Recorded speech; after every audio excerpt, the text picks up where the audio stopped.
Welcome back to the channel. Glad you could join me. Today I want to talk about The Silent Stars Go by Dan Abnett. It is a novel in the Doctor Who series, and it features the 11th Doctor, who is played by Matt Smith.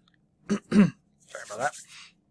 So you are going to see some, if you are a fan of the Doctor Who show and you have watched Matt Smith's performance as Doctor Who, as the Doctor, then you'll also recognize Amy Pond and Rory Williams, who are the Doctor's companions in this particular novel. So, let's get on with it. Amy and Rory are traveling with the Doctor. Now, maybe I should preface this. For those of you who aren't familiar with the Doctor Who series, now, I have actually watched all the Doctor Who series from that I could get my hands on, from the original Dr. William Hartnell. Let me even preface this further. So I haven't listened to any of the radio dramas. I've only watched the television show. Now, I have watched the television show as much as I could find of it back from when it was first started to show on television with William Hartnell as the first Doctor, all the way up to Peter Capaldi, who was the most recent Doctor before, I believe her name is Jodie something or other. I kind of lost interest after some of the shenanigans they started pulling in the Peter Capaldi era, and I have no interest after that. So, Matt Smith, I felt did an excellent job as the Doctor, though I was a bit disappointed with what's his name?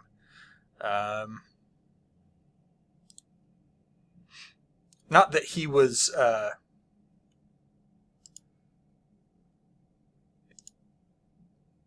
let's see, Christopher Eccleston. I wasn't disappointed with him specifically. I thought he did a great job as the Doctor, and I would have loved to have seen him do more as a Doctor.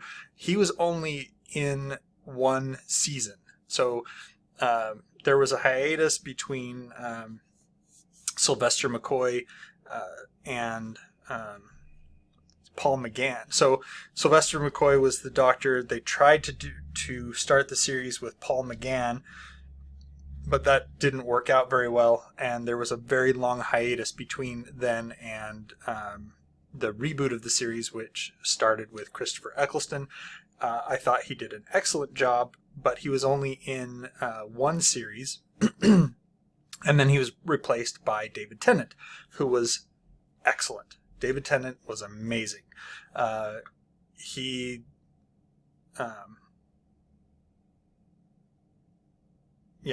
was just amazing as the Doctor, and then he was replaced by Matt Smith.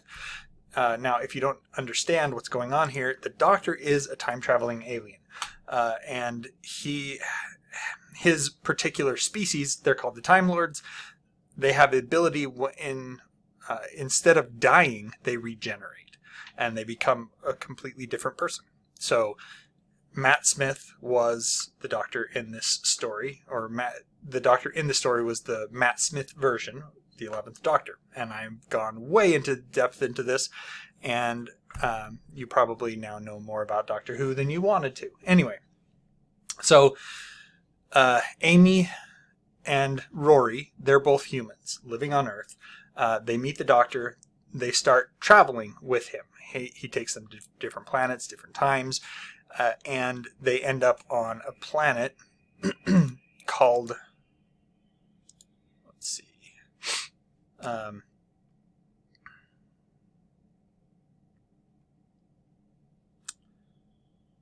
Hereafter, which is a weird name for a planet, you got to admit. So they end up on this planet. Now, the planet is covered in snow, and the Doctor had told them, and this is something that you will run into all the time with the Doctor. The Doctor says, "Oh yeah, I can get you back home by a certain time," and it always goes wrong. There's always something. The Doctor's trying to get them home to Leedworth by Christmas. He promised to do that. Well, they do end up somewhere for Christmas. It's just on this planet called Hereafter, which is set, way in the future. Humans have gone to colonize other planets, and they end up on this planet. Rory, because it's winter and he's not warm enough, he goes back to the TARDIS to get a jacket or get a heavier coat. In the meantime, Amy and the Doctor are captured by the natives. Or I shouldn't say the natives, I should say the colonists who are on the planet. And there's been a lot of problems with the colonists, or for the colonists on this planet. One, it keeps getting colder. Two, their livestock is disappearing. Now, obviously, if your livestock is disappearing, you're going to be having less food. But the thing is if it's disappearing, where's it going? And they determined that it's disappearing because it's being eaten by something, which does not bode well for the villagers, for the colonists. So, in addition to that, they get captured as I said, they get captured, but the Doctor, as always, has a way to escape. So they escape and they go to try to find one of the colonists who's gone missing. They were able to befriend one of the colonists who had captured them, and she let them know that they were having these issues and that her sister had disappeared. And so they determined to go and try to help them, to try to rescue or try to find this particular missing colonist, which is really bad because, one, colonists and everything, sorry about that, they're disappearing, which is bad news. And on top of that, they don't know why. They haven't found bodies. They could be missing for any number of reasons. So there's actually quite a lot to unpack, and there's quite a lot going on. I did enjoy the book. I enjoyed Doctor Who. I enjoyed this particular version because it harks back, for me, to a better time in the series. As I said, I enjoyed Peter Capaldi, at least initially, when he was teamed up with... I want to say her name was Claire, but I could be wrong. Let's see. Clara Oswald. I did enjoy the two of them together. But they started, in my mind, pulling some shenanigans that kind of soured me on the series. And so I didn't watch every episode. I made it to the end where the Doctor was forced to forget about Clara and things like that. So anyway, I did enjoy this one very much.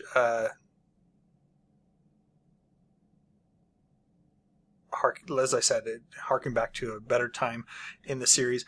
And not only that, but there are there end up being, as I said, there ends up being more going on than initially seems to be the case. Not only is there a threat to these villagers, the colonists, I keep saying villagers because they live in a small community, but they are colonists. There is a threat to them from one of Doctor Who's past adversaries, but there also happens to be a threat from a different quarter. So the Doctor has to discern what's going on between these two threats and then try to then neutralize both of them at the same time. So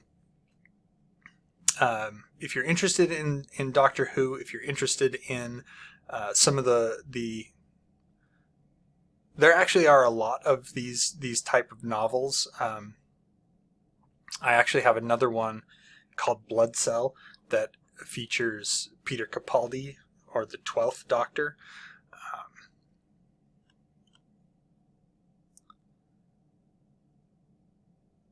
So the thing is if you're interested in more of the, I hesitate to say this, but expanded universe of the Doctor Who series, there's comics, there's radio dramas, there's novels like this that can get you more immersed in this particular universe. In fact, if you were intrigued at all by the Paul McGann Doctor, who only got one television movie, then there are actually quite a number of novels about the Paul McGann version of the Doctor. One of which I have was called Dark Progeny, which I hope to review at some point in the future as well. If you're not obviously a fan of the Doctor, then this probably isn't a jumping in, a starting off point. In fact, I would go so far as to say that as I did, going back to the first episode that was released on television and watching all the Doctor Who episodes from then until the present is probably not even the best way to do it. Let me just say that the initial episodes were problematic in my opinion, to say the least. So originally the television series with the Doctor was they had stipulations that it had to be educational. So instead of visiting a lot of alien cultures and going to other planets, they visited a lot of historic sites on Earth, and it made it a little bit it made it drag a little bit in certain places, but they eventually were able to get enough of a following and become popular enough that they were able to then change the terms and expand their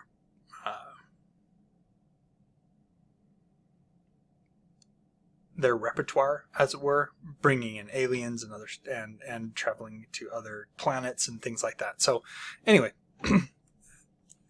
it is by no means high literature, but it is entertaining. It is a good read. So if you're interested in the Doctor, you're interested in delving more into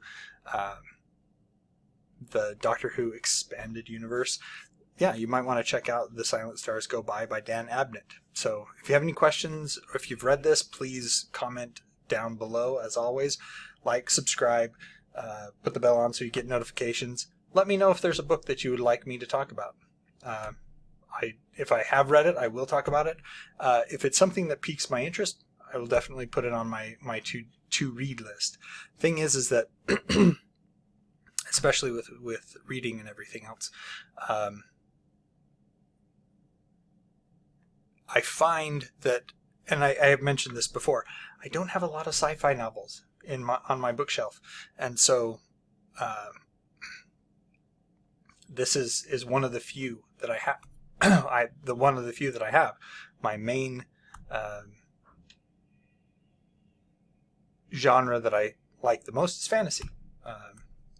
It's interesting because I tend to like fantasy movies and fantasy books. I don't really like, there aren't a lot of fantasy movies that I found that I like, whereas by the same token, reading sci-fi, not really my thing. Sci-fi movies, on the other hand, I very much enjoy. So there you go. Anyway, that's it for today. Until next time, enjoy what you're reading.